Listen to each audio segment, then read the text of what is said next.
Hello everyone. So once again welcome to online class of SSC Telugu. నా పేరు షానవాజ్ ఖాన్.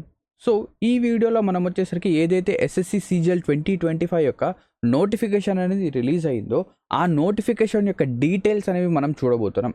అంటే ఈ నోటిఫికేషన్లో మనకు ఎన్ని వేకెన్సీస్ అనేవి ఉన్నాయి, ఎవరు ఎలిజిబుల్, అండ్ దాంతోపాటు మనం ఏ డేట్ నుంచి ఏ డేట్ వరకు అప్లై అనేది చేయొచ్చు, అండ్ దాంతోపాటు దీని యొక్క ఫీజు అనేది ఎంత, మీరు ఏ విధంగా దీని యొక్క ఎగ్జామినేషన్ ప్యాటర్న్ అనేది ఉంటుంది, ఈ ఎగ్జామ్ని మీరు ఏ విధంగా క్లియర్ చేయొచ్చు, before last year vacancies and దాంతోపాటు ప్రీవియస్ ఇయర్ కట్ ఆఫ్స్, ఇవన్నీ కూడా మనం ఏంటంటే ఈ వీడియోలో చూడబోతున్నాం. సో బేసికలీ ఇది వచ్చేసరికి ఒక full fledge complete detailed video అన్నమాట. So let us start. So first of all మన నోటిఫికేషన్ కనుక చూస్తే ఈ నోటిఫికేషన్ వచ్చేసరికి మనకు 6th జూన్ నైట్ 9 PM ఏంటంటే రావడం అనేది జరిగింది. ఓకేనా. సో మనం ఏంటంటే కొంచెం లేట్గా ఈ వీడియో అనేది చేస్తున్నాం, ఎందుకంటే కొన్ని టెక్నికల్ రీజన్స్ వల్ల మనం ఏంటంటే వీడియో అనేది చేయలేకపోతున్నాం. సో ఇప్పుడు అన్నీ క్లియర్ అనేవి అయిపోయాయి. సో ఇప్పుడు first of all notification date కనుక మనం ఒకసారి చూస్తే, సో ఇది 9th జూన్ మనకి ఏంటంటే నోటీస్ వచ్చింది. 9th June. So 9th of June 2025 notification అనేది వచ్చింది నైట్ 9 PMకి. దాని తర్వాత మనం ఎప్పటి నుంచి ఎప్పటి వరకు అప్లై చేయొచ్చు, 9th నుంచి 4th జూలై వరకు అప్లై చేయొచ్చు. సో మన ఎండింగ్ డేట్ ఏంటి, 4th జూలై, ఇది గుర్తుపెట్టుకోండి. ఓకేనా. 4th July is our notification యొక్క ఎండింగ్ డేట్. దీని తర్వాత ఇక్కడ మనకు వచ్చేసరికి అప్లికేషన్ ఫర్ విండో కరెక్షన్, ఏదైతే కరెక్షన్ విండో ఏదైతే ఉందో అది వచ్చేసరికి మనకు 9th నుంచి 11th. అంటే ఒకవేళ మీరు అప్లికేషన్ అనేది సబ్మిట్ చేసిన తర్వాత అందులో ఏమైనా మార్పులు చేయాలంటే, అందులో కొన్నిసార్లు ఏంటంటే స్టూడెంట్స్ ఏం చేస్తారంటే వాళ్ళ యొక్క నేమ్ అనేది కరెక్ట్గా ఎంటర్ చేస్తారు, వాళ్ళ యొక్క మదర్ నేమ్ అనేది తప్పుగా ఎంటర్ చేయడము, లేదా వాళ్ళ యొక్క సర్ నేమ్ లేదా ఇనీషియల్స్ అనేవి తప్పుగా పెట్టడం, అలా చేయడం జరుగుతారు. సో అలా జరిగినప్పుడు మీరేంటంటే ఈ కరెక్షన్ విండోలో మీరు మీ యొక్క డీటెయిల్స్ అనేవి మాడిఫై అనేది చేయవచ్చు. ఓకేనా.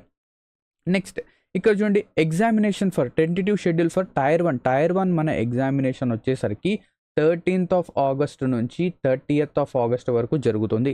అంటే 13th August స్టార్ట్ అవుతుంది, ఎందుకంటే మల్టిపుల్ షిఫ్ట్లో ఎగ్జామ్ జరుగుతుంది కాబట్టి మల్టిపుల్ డేస్లో ఈ ఎగ్జామినేషన్ అనేది జరుగుతుంది. నెక్స్ట్ డిసెంబర్లో మనకు వచ్చేసరికి టైర్ 2 ఎగ్జామినేషన్ ఉంటుంది అని చెప్పేసి ఒక టెంటేటివ్ షెడ్యూల్ అనేది ఇవ్వడం జరిగింది. అండ్ దాంతోపాటు ఒక టోల్ ఫ్రీ నెంబర్ అనేది కూడా ఇవ్వడం అనేది జరిగింది. ఈ టోల్ ఫ్రీ నెంబర్ మ్యాక్సిమం ఏంటంటే వర్క్ అనేది కాదు, ఒకవేళ బిజీగా ఉంటుంది, ఒకవేళ మనకు లైన్ దొరికినా కూడా అంతగా రెస్పాన్స్ అనేది ఉండదు, బట్ ఇది మనం యూజ్ అనేది చేయవచ్చు అవసరం ఉంటే. నెక్స్ట్ ఇక్కడ దీని తర్వాత ఇందులో మనకు ఎన్ని రకాల పోస్టులు అనేవి ఉంటాయి.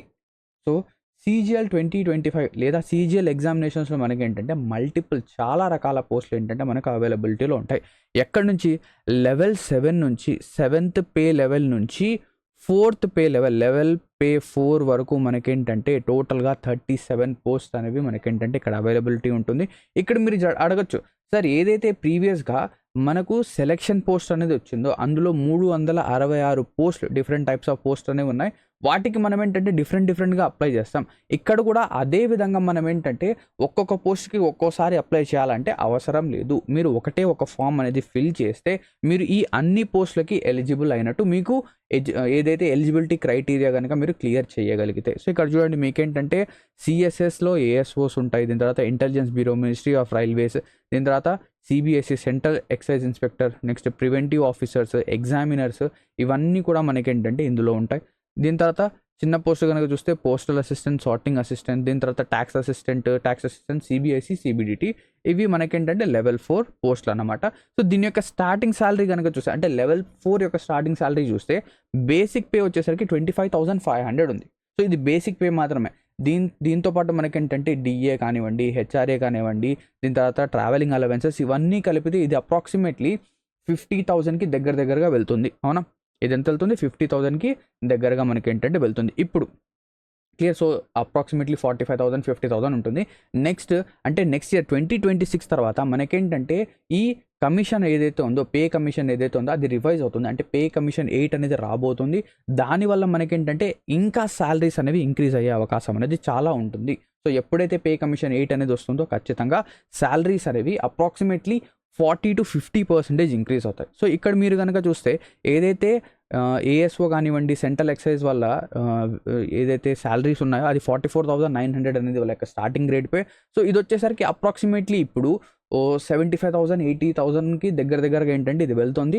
ఒక్కసారి లెవెల్ పే అనేది అంటే పే కమిషన్ అనేది రివైజ్ కనుక ఇది అప్రాక్సిమేట్గా 1 lakh అనేది ఖచ్చితంగా క్రాస్ అనేది అవుతుంది. క్లియర్. ఇప్పుడు చూద్దాం ఇక్కడ వేకెన్సీస్. ఈసారి వేకెన్సీస్ అనేవి ఎన్ని ఉన్నాయి లాస్ట్ ఇయర్తో కంపేర్ చేస్తే, అంటే లాస్ట్ ఇయర్ అంటే 2024లో మనకు 18,000 వేకెన్సీస్ అనేవి కనిపించాయి. కానీ ఈ ఇయర్ వచ్చేసరికి మనకు 14,582 వేకెన్సీసే కనిపిస్తున్నాయి. ఇక్కడ ఈ వేకెన్సీస్ అనేవి ఫిక్స్డా అంటే కాదు, దీస్ ఆర్ టెంటేటివ్ వేకెన్సీస్. ఈ వేకెన్సీస్ ఏంటి? Tentative vacancies. అంటే ఇక్కడ మనకేంటంటే వేకెన్సీస్ అనేవి పెరిగే అవకాశం అనేది ఖచ్చితంగా ఉంటుంది. సో ఇది 14,500 ఉంది కదా, నాకు తెలిసి ఈసారి వేకెన్సీస్ అనేవి 16,000 నుంచి 18,000 మధ్యలో ఖచ్చితంగా ఏంటంటే ఉంటాయి. అవునా? సో ఇది వేకెన్సీస్ అన్నమాట.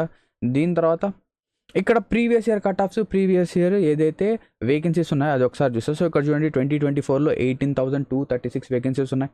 23లో 7,686 వేకెన్సీస్ ఉన్నాయి. 22 అన్నిటికంటే ఎక్కువ వేకెన్సీస్ అనేవి మనకు 2022లో వచ్చాయి. ఎందుకంటే approximately 19,000 20,000 postal assistant, sorting assistant vacancies అనేవి అక్కడ క్రియేట్ అవ్వడం జరిగింది. దానివల్ల ఇక్కడ చాలా వేకెన్సీస్ అనేవి రావడం జరిగింది. 36,000 వేకెన్సీస్. సో దీని యొక్క కట్ ఆఫ్స్ కూడా చూడండి. 2024లో 153 వెళ్ళింది, 153.18. 2023లో 150. అంటే ఇక్కడ చూస్తే 150 అనేది మన యొక్క టార్గెట్ స్కోర్ అనేది ఉండాలి. ఈసారి టైర్ 1 క్లియర్ చేయాలి అంటే 150. దాంతోపాటు ఓబీసీ, ఈడబ్ల్యూఎస్ వాళ్ళ యొక్క కట్ ఆఫ్స్ అనేది కూడా మీరు ఇక్కడ చూడొచ్చు. ఓకేనా? నెక్స్ట్ ఇప్పుడు ఏజ్ లిమిట్ అనేది ఎంత? సో మీ యొక్క ఏజ్ అనేది ఎక్కడి నుంచి, ఏ డేట్ నుంచి క్యాలిక్యులేట్ చేస్తారంటే 1st of August 2025 నుంచి మీ ఏజ్ లిమిట్ అనేది క్యాలిక్యులేట్ చేస్తారు. సో ఇక్కడ మీరు చూస్తే ఏవైతే లెవెల్ 4 లెవెల్ 5 పోస్ట్ అనేవి ఉన్నాయో వాటికి ఏంటంటే 18 to 27 ఇయర్స్ అనేది ఏజ్. 18 సంవత్సరాల నుంచి 27 సంవత్సరాలు. అలా కాకుండా ఏవైతే లెవెల్ 7 పోస్టులు ఉన్నాయో వాటికి ఏంటంటే 20 to 30 ఇయర్స్. కొన్నిటికి ఏంటంటే 18 to 30 ఇయర్స్ ఉంది. కొన్ని పోస్టులు అంటే మనకు ఏం పోస్టులు వస్తాయంటే అసిస్టెంట్ ఆడిట్ ఆఫీసర్. ఈసారి అసిస్టెంట్ ఆడిట్ ఆఫీసర్స్ అనేవి మనకి ఇక్కడ కనిపించలేదు. Junior statistical officer, statistical investigator, ఈ 3 పోస్టులకి మనకు వచ్చేసరికి 18 to 32 ఇయర్స్ అనేది వేకెన్సీగా, అంటే ఏజ్ క్రైటీరియా కనుక అనేది మనకు ఇక్కడ చెప్పడం అయితే జరిగింది. క్లియర్. నెక్స్ట్ ఇక్కడ కనుక మనం చూస్తే ఇక్కడ ఎడ్యుకేషన్ క్వాలిఫికేషన్ అనేది చెప్తుంది. సో ఎడ్యుకేషన్ క్వాలిఫికేషన్ ఏవైతే అన్ని పోస్టులు ఉన్నాయో అన్నిటికీ ఒకటే, ఎక్సెప్ట్ దీస్ 2 పోస్ట్, ఈ 2 పోస్టులకి తప్ప. ఏంటివి? Junior statistical officer, statistical investigator. So remaining ఏవైతే పోస్టులు ఉన్నాయో అన్నిటికీ ఏంటంటే ఒక గ్రాడ్యుయేషన్ అనేది కంప్లీట్ అవ్వాలి. ఎప్పటిలోగా కంప్లీట్ అవ్వాలి అంటే 1st of August 2025 కల్లా మీ గ్రాడ్యుయేషన్ ఎగ్జామినేషన్స్ అనేవి కంప్లీట్ అయిపోయి రిజల్ట్స్ కూడా వచ్చేయాలి. అలా వస్తేనే మీరు ఎలిజిబుల్. ఓకేనా? ఇప్పుడు ఒక డౌట్ అనేది వస్తుంది, సార్ ఏదైతే మా దగ్గర సర్టిఫికెట్స్ ఉన్నాయి కదా, ఆ సర్టిఫికెట్స్ యొక్క క్రూషియల్ డేట్ ఏంటి? నా సజెషన్, మనకేంటంటే ఈ నోటీస్లో ఎక్కడ కూడా క్రూషియల్ డేట్ గురించి అంతగా ఎంఫసైజ్ చేయలేదు. ఏం చెప్పాడు? 1st of August ఆ లోపైనా మీరు క్రియేట్ చేయొచ్చు, లేదా 4th July అయినా క్రియేట్ చేయొచ్చు అని చెప్పేసి కొంచెం అంబిగ్వస్గా ఇక్కడ ఏంటంటే మనకు చెప్పడం జరిగింది. ఇక్కడ డాక్యుమెంట్ వెరిఫికేషన్ అనేది ఎస్ఎస్సి అనేది చేయడం లేదు. డైరెక్ట్గా ఏం చేస్తుంది? డిపార్ట్మెంట్స్కి పంపిస్తుంది. ఇక్కడ కొన్ని డిపార్ట్మెంట్స్ ఏం చేస్తున్నాయంటే ఏదైతే క్రూషియల్ డేట్ ఉందో సో దాని తర్వాత ఉన్న సర్టిఫికెట్స్ కూడా యాక్సెప్ట్ అనేది చేస్తున్నాయి. అంటే ఎగ్జామినేషన్ అంటే కొంతమంది ఏంటంటే కొంచెం లీనియంట్గా ఉన్నారు, కొంతమంది ఏం చేస్తున్నారు అంటే కొంచెం స్ట్రిక్ట్గా ఉన్నారు. నా సజెషన్ ఏంటి అంటే అప్లికేషన్ ఎండింగ్ డేట్ లోపల, అంటే 4th July లోపల మీరేం చేయాలి? మీ యొక్క ఏదైతే ఓబీసీ సర్టిఫికేట్ కానివ్వండి, ఈడబ్ల్యూఎస్ సర్టిఫికేట్ కానివ్వండి, ఎస్సీ ఎస్టీ సర్టిఫికేట్స్ ఏవైతే ఉన్నాయో అన్నీ కూడా ఈ డేట్ లోపల ఉండేలాగా చూసుకోండి. అండ్ దాంతోపాటు దాని యొక్క వ్యాలిడిటీ అనేది ఉందా లేదా అని చెక్ చేసుకోండి. ఖచ్చితంగా ఎవరైతే ఈడబ్ల్యూఎస్ సర్టిఫికేట్స్ అనేవి అప్లై చేస్తున్నారో వాళ్ళు 1 year తర్వాత దాని యొక్క వ్యాలిడిటీ 1 year మీరు ఏం చేయాలి? దాన్ని రెన్యువల్ చేసుకోవాలి. సో మీ యొక్క ఈడబ్ల్యూఎస్ సర్టిఫికేట్ దీని లోపల వచ్చేలాగా చూసుకోండి. ఎందుకంటే తర్వాత మనకేంటంటే వాళ్ళు హెడ్ఏక్ చేసే అవకాశం అనేది ఉంటుంది. ఓకేనా? సో ఇదంతా మనం చూసాం, వేకెన్సీస్ చూసాం, కట్ ఆఫ్స్ అనేవి చూసాం. కట్ ఆఫ్స్ అనేది మీరు చూడొచ్చు, దీంతో మీకు ఒక రఫ్ ఐడియా అనేది వస్తుంది. నెక్స్ట్ ఇక్కడ మీరు చూస్తే ఏజ్ లిమిట్ చూసాం. దాంతోపాటు ఇక్కడ జూనియర్ స్టాటిస్టికల్ ఆఫీసర్, ఒకవేళ మీరు జూనియర్ స్టాటిస్టికల్ ఆఫీసర్కి అప్లై చేయాలి అనుకుంటే ఇక్కడే మీరు ఏంటంటే అక్కడ ఒక ఆప్షన్ వస్తుంది, do you want to apply for junior statistical officer, do you possess the education qualification of the junior statistical officer అని చెప్పేసి మనకు ఇచ్చేయడం జరుగుతుంది. సో ఇక్కడ మీరు చూస్తే మీకేంటంటే జేఎస్ఓకి మీరు ఎప్పుడు ఎలిజిబుల్ అవుతారంటే మీ బ్యాచిలర్స్ డిగ్రీలో, మీ డిగ్రీలో ఇక్కడ చూడండి ఎనీ యూనివర్సిటీ ఆర్ ఇన్స్టిట్యూట్, అంటే మీకు డిగ్రీ ఉండాలి. డిగ్రీతో పాటు ఇంటర్మీడియట్లో మ్యాథమెటిక్స్ అనేది ఉండాలి ఫస్ట్ కండిషన్. ఒకవేళ ఇది లేదు, ఇది లేకపోతే మీ యొక్క డిగ్రీ సబ్జెక్ట్స్లో ఏదో ఒక సెమిస్టర్లో స్టాటిస్టిక్స్ కనుక సబ్జెక్ట్ ఉంటే మీరు ఎలిజిబుల్ జేఎస్ఓకి. అలా కాకుండా స్టాటిస్టికల్ ఇన్వెస్టిగేటర్ అయితే మీరు 3 years డిగ్రీ కానివ్వండి, 4 years డిగ్రీ కానివ్వండి, ఏది డిగ్రీ చేసినా అందులో 4 సంవత్సరాలు లేదా అన్ని సెమ్స్లో ఆల్ సెమ్స్లో మనకేంటంటే స్టాటిస్టిక్స్ అనేది ఉండాలి. అలా ఉంటేనే మీరు ఎలిజిబుల్. అర్థమైందా ఈ 2 ఎడ్యుకేషన్ క్వాలిఫికేషన్స్? నెక్స్ట్ దీని తర్వాత ఎలా అప్లై చేయొచ్చు, మీరు ssc.gov.in వెబ్సైట్కి వెళ్ళి అక్కడి నుంచి మీరు అప్లై అనేది చేయొచ్చు. లేదా మై ఎస్ఎస్సి అని చెప్పేసి మొబైల్ అప్లికేషన్ ఉంది. ఇప్పటి నుంచి మనం ఏంటంటే అప్లికేషన్లో కూడా అప్లై అనేది చేయొచ్చు. సో ఒక అప్డేట్ అనేది వచ్చింది. నెక్స్ట్ దీని తర్వాత ఇక్కడ మీకు అంతా అనేది కనిపిస్తుంది. నెక్స్ట్ ఇక్కడ చూస్తే ఇక్కడ మనకేంటంటే ఏదైతే ఈసారి లేదా లాస్ట్ ఇయర్ నుంచి ఏం చేశారంటే ఫోటో అనేది అప్లోడ్ చేయడమే కాకుండా ఒక లైవ్ ఫోటో అనేది కూడా తీసుకోవడం అనేది జరుగుతుంది. Live photo. సో ఈ లైవ్ ఫోటో అనేది మనం ఎక్కడి నుంచి తీసుకోవాలి? మై ఎస్ఎస్సి అప్లికేషన్ నుంచి మనము మన లైవ్ ఫోటో అనేది తీసుకోవాలి. సో ఎలా తీసుకోవాలి లైవ్ ఫోటో? లైటింగ్ అనేది చాలా బాగుండాలి. వెనకాల వచ్చేసరికి ఒక లైట్ బ్యాక్గ్రౌండ్. సో ఇక్కడ మీకు కండిషన్స్ ఉన్నాయి. Find a place with good light and plain background ఉండాలి. ఎన్షూర్ కెమెరా అనేది మన ఐ లెవెల్కి ఉండాలి. పొజిషన్ మనం డైరెక్ట్గా చూడాలి, మనం అటు ఇటు చూడకూడదు. అండ్ దాంతోపాటు మన 2 చెవులు కనిపించాలి. మనం ఎటువంటి స్పెక్స్ అనేవి పెట్టుకోకూడదు. సో ఇవన్నీ చిన్న కండిషన్స్ అన్నమాట మనకేంటంటే ఇక్కడ మెన్షన్ చేయడం జరిగింది. అప్లికేషన్ ఫీజు గురించి కనుక వస్తే అప్లికేషన్ ఫీజు వచ్చేసరికి 100 రూపీస్. దాంతోపాటు ఎవరైతే ఉమెన్ క్యాండిడేట్స్ ఉన్నారో, ఎస్సీ ఎస్టీ క్యాండిడేట్స్ ఉన్నారో వాళ్ళకేంటంటే ఎటువంటి ఫీ అనేది పే చేయాల్సిన అవసరం అనేది లేదు. నెక్స్ట్ దీని తర్వాత విండో కరెక్షన్ అనేది చూసాం. కరెక్షన్ విండో ఎప్పుడు అవుతుంది? నెక్స్ట్ దీని తర్వాత సెంటర్స్ కనుక చూస్తే మన సదరన్ రీజన్లో ఈ పర్టికులర్ సెంటర్స్లో మనకేంటంటే ఎగ్జామినేషన్ అనేది జరుగుతుంది. వీటిలో ఏదో ఒక 3 సెంటర్స్ అనేది మీరు చూస్ చేయాలి. 3 సెంటర్స్ అనేది మీరు ఏం చేయాలి? చూస్ చేయాలి. ఏదైతే మీరు అంటే maximum 90 to 95% of the chances మీరు ఫస్ట్ సెంటర్ ఏదైతే చూస్ చేస్తారో అక్కడే మీకు ఏంటంటే ఎగ్జామినేషన్ అనేది జరుగుతుంది. కొన్నిసార్లు ఒకవేళ ఆ పర్టికులర్ సెంటర్ అనేది ఫిల్ అయిపోతే మీ సెకండ్ ప్రిఫరెన్స్ అనేది మీకు ఇవ్వడం జరుగుతుంది. ఓకేనా? నెక్స్ట్ దీని తర్వాత ఎగ్జామినేషన్ యొక్క ప్యాటర్న్ గురించి వద్దాం. మన CGL 2025 ఎగ్జామినేషన్ అనేది ఏముంటుంది? సో చాలా స్పెక్యులేషన్స్ అనేవి దీనిపైన జరిగాయి. ఏదైనా ప్యాటర్న్ చేంజ్ అనేది అవుతుందా? ఎందుకంటే ఈ మధ్య మనం ఏంటంటే చాలా రీఫార్మ్స్ అనేవి చూస్తున్నాం SSC ఎగ్జామినేషన్స్లో. ఎలాగా ఇప్పుడు రీసెంట్గా మనం చూసాం నార్మలైజేషన్ యొక్క ఫార్ములా అనేది రివైజ్ అయింది. అండ్ దాంతోపాటు ఏదైతే మాల్ ప్రాక్టీసెస్ జరుగుతున్నాయో, అంటే ఎగ్జామినేషన్లో నా ఎగ్జామ్ అనేది వేరే పర్సన్ రాయడం, అంటే ఇలా తప్పులని ఆపడం కోసం ఏం చేశారంటే OTR అప్డేట్ అనేది చేయడం జరుగుతుంది. అంటే ఇక్కడ OTRలో అంటే మన 1 టైం రిజిస్ట్రేషన్లో ఆధార్ అనేది ఖచ్చితంగా అప్డేట్ చేయండి. అండ్ దాంతోపాటు ఎవరైతే స్క్రైబ్ అనేది వెళ్తున్నారో స్క్రైబ్ రాయడానికి, అంటే వేరే వాళ్ళ యొక్క ఎగ్జామ్, అంటే కొంతమంది స్టూడెంట్స్ ఉంటారు కదా విజువలీ హ్యాండిక్యాప్డ్ లేదా కొంచెం ఫిజికలీ హ్యాండిక్యాప్డ్, వాళ్ళకేంటంటే స్క్రైబ్గా వెళ్ళేవారు. సో వాళ్ళకేంటంటే ప్రీవియస్గా ఒక ఆధార్ కార్డు లేకపోతే ఒక ప్రూఫ్ ఏదైనా ఉంటే అది సరిపోయేది. కానీ ఇప్పుడు అలా కాదు. వాళ్ళు ఫస్ట్ ఆఫ్ ఆల్ ఏదైతే SSC యొక్క వెబ్సైట్ ఉందో అందులో వాళ్ళ యొక్క రిజిస్ట్రేషన్ చేయాలి. ఆధార్ కూడా వాళ్ళు ఏం చేయాలి? అప్డేట్ అనేది చేయాలి. అలా చేస్తేనే వాళ్ళు స్క్రైబ్కి ఎలిజిబుల్ అవుతారని చెప్పేసి చెప్పడం జరిగింది. ఇక్కడ ప్యాటర్న్ ఆఫ్ ఎగ్జామినేషన్ కనుక వస్తే మనకు first of all Tier 1 examination అనేది ఉంటుంది. Tier 1 ఎగ్జామినేషన్ ఉంటుంది. ఇది క్వాలిఫైయింగ్ ఇన్ నేచర్ మాత్రమే. ఈ Tier 1 అనేది మీరు క్వాలిఫై అయితే Tier 1 ఎగ్జామ్ రాసిన జనరల్గా చెప్తున్నాను, రాసిన ఒక 3 మంత్స్కి మనకేంటంటే 3 or 4 మంత్స్కి Tier 2 ఎగ్జామినేషన్ అనేది ఉంటుంది. సో Tier 2 ఎగ్జామినేషన్ వచ్చేసరికి మనకు టోటల్గా 390 మార్క్స్కి ఉంటుంది. 390 మార్కులకి. ఇది Tier 2 వచ్చేసరికి 390, Tier 1 వచ్చేసరికి 200కి అప్రాక్సిమేట్గా 150+ అనేది కట్ ఆఫ్గా మనం చెప్పొచ్చు. సో Tier 2 వచ్చేసరికి 390 మార్క్స్కి ఉంటుంది. సో అవుట్ ఆఫ్ దిస్ 390 మన యొక్క ఫైనల్ స్కోర్ అనేది డిసైడ్ అవుతుంది. అది 320నా 330నా ఎలాగా ఏంటి అనేది.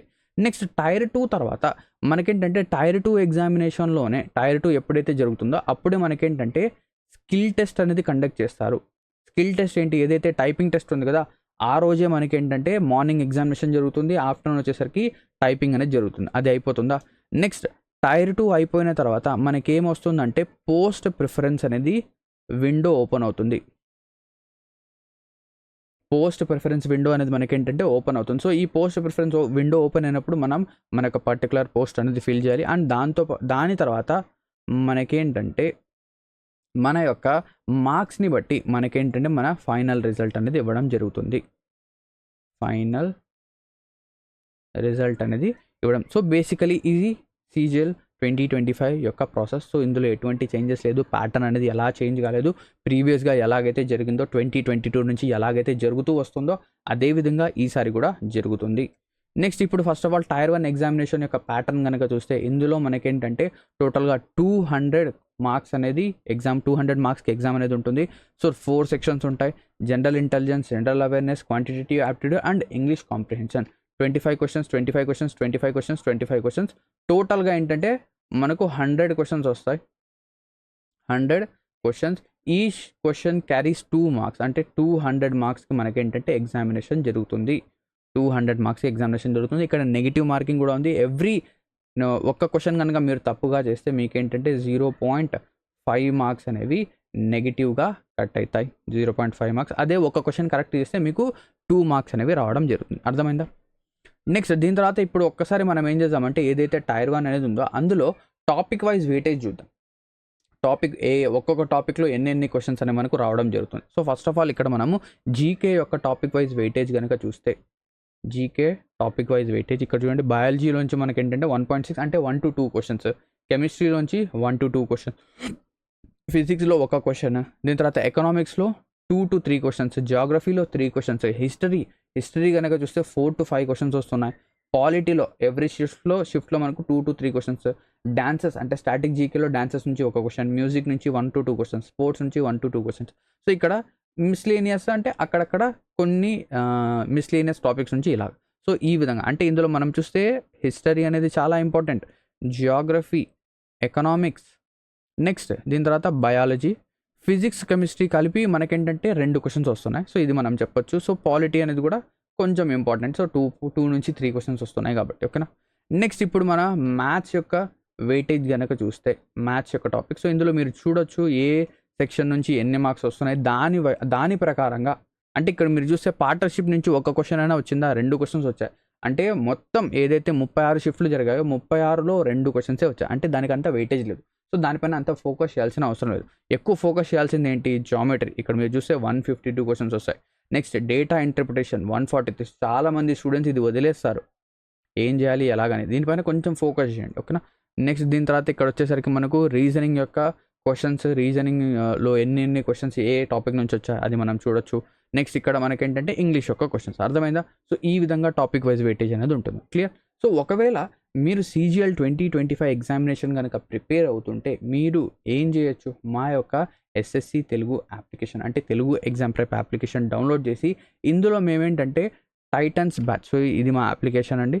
సో ఇందులో మేము టైటన్స్ బ్యాచ్ 2.0 అనేది లాంచ్ చేస్తున్నాం. సో దాంతోపాటు ఇక్కడ మీరు చూస్తే అందులో ఎన్రోల్మెంట్ తీసుకోవచ్చు. సో దాంతోపాటు మనం ఏంటంటే మన యూట్యూబ్ ఛానల్లో FRB క్లాసెస్ అనేవి స్టార్ట్ చేస్తాం, ఫ్రీ రివిజన్ బ్యాచ్. సో ఈ రివిజన్ బ్యాచ్లో మనం ఏదైతే GS సెక్షన్ ఉందో సో దానికి సంబంధించి ఒక్కొక్క టాపిక్ మనం ఏంటంటే చాలా తొందరగా రివైజ్ అనేది చేస్తున్నాం. సో ఇది చాలామందికి హెల్ప్ఫుల్గా అయింది. సో అండ్ ఒకవేళ మీరు ఎన్రోల్మెంట్ అనేది తీసుకోవాలి అంటే టైటన్స్ బ్యాచ్ 2.0లో ఎన్రోల్మెంట్ తీసుకోవచ్చు. బేసికలీ మేమేంటంటే 6 monthsకి 1499 అనేది మనం ఏంటంటే ఈ టైటన్స్ బ్యాచ్ 2.0కి నార్మల్గా టైటన్స్ బ్యాచ్ 1.0 కూడా మనం అదే విధంగా ఛార్జ్ చేసాం. కానీ ఇప్పుడు CGL నోటీస్ అనేది వచ్చింది కాబట్టి స్టూడెంట్స్ ఏంటంటే ఈ నోటిఫికేషన్కి అప్లై చేయాలి అని చెప్పేసి ఉంటారు. కాబట్టి మనం ఏంటంటే టైటన్స్ బ్యాచ్ 2.0ని 1499కి కాకుండా ఓన్లీ 999కే ఇస్తున్నాం. 999కి మీకు 6 months వ్యాలిడిటీ అనేది ఇస్తున్నాం. సో ఈ 6 months వ్యాలిడిటీలో మీరు మీ యొక్క ఏదైతే ఇప్పుడు కనుక మీరు ఎన్రోల్మెంట్ తీసుకుంటే మనకి ఎప్పటి వరకు ఉంటుంది, జనవరి వరకు ఉంటుంది. సో జనవరి వరకు మన యొక్క టైర్ 2 అనేది అయిపోతుంది. ఒకవేళ కొంచెం టైర్ 2 అనేది ఎక్స్టెండ్ అయినా మేమేంటంటే ఒక 1 month వ్యాలిడిటీ అనేది కూడా ఎక్స్టెండ్ అనేది చేయడం జరుగుతుంది. సో ఇక్కడ చూడండి ఓన్లీ 999కే మీకు టైటన్స్ బ్యాచ్ 2.0 అనేది మీకు రావడం జరుగుతుంది. సో తొందరలో మనం ఏంటంటే దీనికి సంబంధించి ఒక క్వాంట్ 2.0 అండ్ GS 2.0 క్లాసెస్ అనేవి లైవ్గా తీసుకోబోతున్నాం. సో మీరు ఎన్రోల్మెంట్ అనేది తీసుకోవచ్చు. సో ఈ ఆఫర్ వచ్చేసరికి అంటే ఈ 999 వచ్చేసరికి ఎప్పటి వరకు అయితే సీజీఎల్ నోటిఫికేషన్ ఉందో అంతవరకు దీని యొక్క ఆఫర్. దాని తర్వాత దీని యొక్క ప్రైస్ అనేది 1499 వెళ్ళిపోతుంది. దాని తర్వాత నన్ను మెసేజ్ చేసి సార్ దీని యొక్క ప్రైస్ అనేది రెడ్యూస్ చేయండి అని చెప్పేసి చెప్పొద్దు. నేనేంటంటే సీజీఎల్ ఎవరైతే రాస్తున్నారో వాళ్ళకి కొంచెం హెల్ప్ఫుల్గా ఉంటుందని చెప్పేసి మనం ఏంటంటే ఇది ప్రైస్ అనేది డిక్రీజ్ చేసాం. సో డేట్ అనేది గుర్తుపెట్టుకోండి, 4th జూలై వరకు మీరేంటంటే 999కే ఈ బ్యాచ్లో ఎన్రోల్మెంట్ అనేది తీసుకోవచ్చు. సో ఈ బ్యాచ్లో ఎన్రోల్ అయితే మీకు ఏమేమి ఉంటాయి, ఏం ఫీచర్స్ ఉంటాయి? So basically 450+ pre recorded videos ఏవైతే ఉన్నాయో, లైవ్ క్లాసెస్ ఉన్నాయో అన్నీ మీకు ఉంటాయి. అండ్ దాంతోపాటు మనం తొందరలో లైవ్ క్లాసెస్ అనేవి కూడా స్టార్ట్ చేయబోతున్నాం. అవి కూడా మీకు ఏంటంటే యాక్సెస్ అనేది వస్తుంది. నెక్స్ట్ క్లాస్ నోట్స్ ఏవైతే మనం చెప్తామో, ఏదైతే మనం ఇక్కడ పీపీటీ డిస్కస్ చేస్తున్నామో దాని యొక్క పీడిఎఫ్ అనేది మీకు అవైలబిలిటీలో ఉంటుంది. నెక్స్ట్ డైలీ టార్గెట్స్ అనేది మనము టెలిగ్రామ్లో స్టార్ట్ చేయాలి అనుకుంటున్నాం. సో లాస్ట్ ఇయర్ మనం ఏంటంటే డైలీ టార్గెట్ స్టార్ట్ చేసాం, కానీ చాలామంది స్టూడెంట్స్ ఏంటంటే దాన్ని ఫాలో చేయలేకపోయారు. సో నేను ఆలోచిస్తున్నాను ఈ 60 days ఏదైతే ఉందో, ఓకేనా. సో ఎగ్జామినేషన్ కనుక చూస్తే ఒక 60 days అనేది టైం ఉంది సీజీఎల్కి. సో ఈ 60 daysకి ఒక 60 days సంబంధించి ఒక షెడ్యూల్ అనేది ఇద్దామని చెప్పేసి ఆలోచిస్తున్నాను. సో నేను ఆ 60 days షెడ్యూల్ అనేది అప్లోడ్ అయితే చేస్తాను. సో మీరు అది ఫాలో అయితే మీకు మంచి రిజల్ట్ అనేది వస్తుంది. అండ్ దాంతోపాటు 200+ టాపిక్ వైజ్ టెస్ట్ అనేది ఉంటుంది. దాంతోపాటు లైవ్ క్లాసెస్ అనేది మనం కండక్ట్ చేస్తాం. క్వాంట్ 2.0 లైవ్ క్లాసెస్ అనేది మనం స్టార్ట్ చేస్తున్నాం. ఫుల్ లెంత్ మాక్ టెస్ట్ అనేది మీకు ఉంటుంది. అండ్ దాంతోపాటు లేటెస్ట్ టీసీఎస్ ప్యాటర్న్. అండ్ దాంతోపాటు మనం ఏం చేస్తున్నామంటే only ₹49K test pass subscription అనేది ఇస్తున్నాం. Test pass subscription. సో ఏదైతే టెక్స్ట్ బుక్లో ఓకేనా సబ్స్క్రిప్షన్ ఉంటుందో అలాగా, కానీ మా యొక్క ప్రైస్ వచ్చేసరికి ₹49. ఈ ₹49కి మీరు ఏంటంటే కొన్ని థౌజండ్స్ ఆఫ్ టెస్ట్ అనేది మీరు రాయొచ్చు. థౌజండ్స్ ఆఫ్ టెస్ట్ అంటే సీజీఎల్ఏ కాదు, సీజీఎల్ కానివ్వండి, సిహెచ్ఎస్ఎల్ కానివ్వండి, ఎంటీఎస్ కానివ్వండి, స్టెనో కానివ్వండి, సిపిఓ కానివ్వండి, bank exams, railway exams, state exams, central government exams అన్నీ కూడా మీకు ఏంటంటే ఓన్లీ ₹49కే మేము ఏంటంటే ప్రొవైడ్ చేస్తున్నాం. సో ఇది ఒక మంచి ఆపర్చునిటీ. దీని యొక్క వ్యాలిడిటీ అంటే టెస్ట్ పాస్ యొక్క వ్యాలిడిటీ అనేది 1 year ఉంటుంది. మీరు ఎన్రోల్మెంట్ తీసుకోవచ్చు, మీకు చాలా హెల్ప్ఫుల్ అవుతుంది. నెక్స్ట్ ఇక్కడ మంత్లీ 2 లైవ్ డౌట్ సెషన్స్ ఏమైనా ఉంటే మీరు కాంటాక్ట్ అనేది చేయొచ్చు. సో మీకు చాట్ ఆప్షన్ ఉంటుంది, అక్కడ నుంచి డౌట్స్ ఏమైనా ఉంటే అడగచ్చు. నెక్స్ట్ ఇక్కడ మీరు ఏదైతే ఒకసారి ఎన్రోల్మెంట్ కనుక తీసుకుంటే మీకు ఈ విధంగా క్లాసెస్ అనేవి ఉంటాయి. సో ఇక్కడ మీరు చూడొచ్చు క్వాంట్ 2.0లో ఆల్రెడీ 104 ఏదైతే రికార్డెడ్ వీడియోస్ ఉన్నాయో అప్లోడ్ చేసాం. రీజనింగ్లో 43 వీడియోస్ ఉన్నాయి. జనరల్ స్టడీస్లో కనుక చూస్తే 300 వీడియోస్ అప్రాక్సిమేట్గా అప్లోడ్ అనేది చేసాం. అండ్ ఇంగ్లీష్లో 29 వీడియోస్ 6 files మనం ఏంటంటే అప్లోడ్ అనేది చేయడం జరిగింది. క్లియర్. సో ఇప్పుడు Tier 2 ప్యాటర్న్కి వద్దాం. సో Tier 2 ప్యాటర్న్ కనుక వస్తే Tier 1లో మనకు 200 మార్క్స్కి ఎగ్జామ్ ఉంటుంది. Tier 2లో మనకు వచ్చేసరికి ఇక్కడ చూస్తే Tier 2లో మనకు 2 sections ఉంటాయి. ఫస్ట్ సెక్షన్లో మనకేంటంటే మ్యాథ్స్, రీజనింగ్ 30 క్వశ్చన్స్ వస్తాయి. 60 questions. Each question carries 3 marks. ఒక్కొక్క క్వశ్చన్కి 3 marks. ఓకేనా. ఒక్కొక్క క్వశ్చన్కి మనకేంటంటే 3 marks అనేది రావడం జరిగింది. So 180 marks. అండ్ దాంతోపాటు సెక్షన్ 2లో English language and general awareness. ఇంగ్లీష్లో 45 క్వశ్చన్స్, జనరల్ అవేర్నెస్ వచ్చేసరికి 25 క్వశ్చన్స్. ఇది వచ్చేసరికి 70 క్వశ్చన్స్ వస్తాయి. 7 3s are 21. సో మన ఫైనల్ మార్క్స్, ఫైనల్ మెరిట్ వచ్చేసరికి 180 ఒక 210 390కి ఏంటంటే మన యొక్క ఫైనల్ మెరిట్ అనేది రావడం జరుగుతుంది. ఏమొస్తుంది? ఫైనల్ మెరిట్ అనేది మనకు రావడం జరుగుతుంది. సో ఇది ఏదైతే Tier 2 ఎగ్జామినేషన్. దీంతో పాటు ఇదే ఎగ్జామినేషన్ కంటిన్యూయేషన్ అంటే మార్నింగ్ ఇవి 2 జరుగుతాయి. మార్నింగ్ మనకేంటంటే 2 గంటలు ఈ ఎగ్జామ్ అనేది జరుగుతుంది. సో 1 hour ఇది, 1 hour ఇది, అవునా. సో 2 hours ఎగ్జామ్ అయిపోయిన తర్వాత మనకేంటంటే కొంచెం ఏంటంటే గ్యాప్ ఇచ్చి ఒక 5 minutes 10 minutes గ్యాప్ ఇచ్చి మనకేంటంటే కంప్యూటర్ టెస్ట్ అనేది అప్పుడే మనకేంటంటే జరగడం అనేది జరుగుతుంది, అవునా. సో కొంత మ్యాక్సిమం ఏంటంటే మార్నింగ్ ఎగ్జామ్ అయిపోతుంది కదా, అయిపోయిన తర్వాత ఆఫ్టర్నూన్ ఏంటంటే కంప్యూటర్ టెస్ట్ అనేది పెడతారు. Clear. So sorry, computer module ఇది. సో టెస్ట్ అనేది ఆఫ్టర్నూన్ ఉంటుంది. సో 15 minutes అంటే 2 hours అయిపోయిన తర్వాత 15 minutes ఏంటంటే మనకు కంప్యూటర్ టెస్ట్ ఏదైతే ఉందో, సిపిటి ఎగ్జామినేషన్ ఏదైతే ఉందో అది కండక్ట్ అనేది చేయడం జరుగుతుంది. సో ఈ ఎగ్జామినేషన్ అనేది కూడా క్వాలిఫైయింగ్ ఇన్ నేచరే. సో దీని యొక్క మార్క్స్ అనేవి యాడ్ కావు. So out of this 20 questions మనకేంటంటే 60 marks కదా, మనకు 30% రావాలి. అంటే 18 marks రావాలి. ఎంత రావాలి? 18 marks ఇస్ ద క్వాలిఫైయింగ్. అంటే ఇక్కడ 20 అంటే 6 questions అనేవి మనం కరెక్ట్గా చేయాలి. ఓన్లీ 6 questions మనం 20లో అవుట్ ఆఫ్ 26 questions మనం కరెక్ట్గా చేయగలిగితే మనం ఇది క్వాలిఫై అయినట్టు. దాని తర్వాత ఆఫ్టర్నూన్ వచ్చేసరికి మనకు టైపింగ్ టెస్ట్ అనేది ఉంటుంది. టైపింగ్ టెస్ట్ అనేది మనకు ఆఫ్టర్నూన్ ఉంటుంది. క్లియరా. సో ఇలా కండక్ట్ అనేది అయిన తర్వాత మన Tier 2 ఎగ్జామినేషన్ అయిపోతుంది. ఒకవేళ మీరు స్టాటిస్టిక్స్ పేపర్ కానీ అసిస్టెంట్ ఆడిట్ ఆఫీసర్ పేపర్ కానీ క్లియర్ చేస్తే మీకు మళ్ళీ ఈ 2 పేపర్స్ ఉంటాయి. ఈసారి అకౌంట్స్ పేపర్ లేదు కాబట్టి ఓన్లీ స్టాట్సే ఉంది కాబట్టి సో స్టాట్స్ పేపర్ అనేది మీకు మనకేంటంటే తర్వాత రోజు అనేది ఉంటుంది. నెక్స్ట్ దీని తర్వాత సిలబస్ గురించి కనుక చూస్తే నోటిఫికేషన్లో మీరు 13.9 పారాగ్రాఫ్కి వెళ్తే మీకు సిలబస్ అనేది కనిపిస్తుంది. సో మీరు నోటిఫికేషన్ అనేది మీకు మా యొక్క టెలిగ్రామ్ ఛానల్లో అవైలబిలిటీలో ఉంటుంది, లేదా ssc.gov.in వెబ్సైట్లో కూడా అవైలబిలిటీలో ఉంటుంది, అక్కడ నుంచి డౌన్లోడ్ చేయొచ్చు. నెక్స్ట్ ఇక్కడ మీరు చూస్తే candidates who do not submit their post preference అనేది మనం ఖచ్చితంగా సబ్మిట్ చేయాలి. ఒకవేళ పోస్ట్ ప్రిఫరెన్స్ సబ్మిట్ చేయకపోతే మీరు అప్లై చేయడం లేదు అని చెప్పేసి మీ క్యాండిడేచర్ని క్యాన్సిల్ అనేది చేస్తారు, మళ్ళీ మీరు ఏం చేయలేరు. క్లియర్? నెక్స్ట్ అంతే. సో ఇక్కడతో బేసికలీ అన్ని క్వశ్చన్స్ అనేవి మనం సాల్వ్ చేసాం. ఇక్కడ మీరు గుర్తుపెట్టుకోవాల్సిన పాయింట్ ఏంటంటే ఏదైతే క్రూషియల్ డేట్ ఉందో మీ సర్టిఫికేట్స్ యొక్క క్రూషియల్ డేట్ వచ్చేసరికి 4th జూలై. మీరు ఇదే మైండ్లో ఫిక్స్ అయిపోండి, ఎందుకు ఊరికే టెన్షన్ వద్దు. 4th జూలై లోపల మన సర్టిఫికేట్స్ వచ్చేయాలి అని చెప్పేసి మీరు ఫిక్స్ అయిపోండి. అండ్ మీ యొక్క డిగ్రీ అనేది 1st ఆగస్ట్ లోపల మీ యొక్క ఎడ్యుకేషన్ క్వాలిఫికేషన్ అండ్ దాంతోపాటు ఏజ్, ఇవి 2 ఈ టైం లోపల ఉండాలి. అర్థమైందా? సో బేసికలీ ఇది మన CGL 2025 నోటిఫికేషన్ అండి. సో ఐ హోప్ దట్ మీరు ఖచ్చితంగా ఈసారి బాగా కూర్చొని ప్రిపేర్ అయ్యి టైర్ 1 అనేది క్లియర్ చేసి టైర్ 2 కూడా క్లియర్ చేస్తారని చెప్పేసి ఆశిస్తున్నాను. So thank you very much for watching this video and all the best for your upcoming SSC CGL 2025 examination.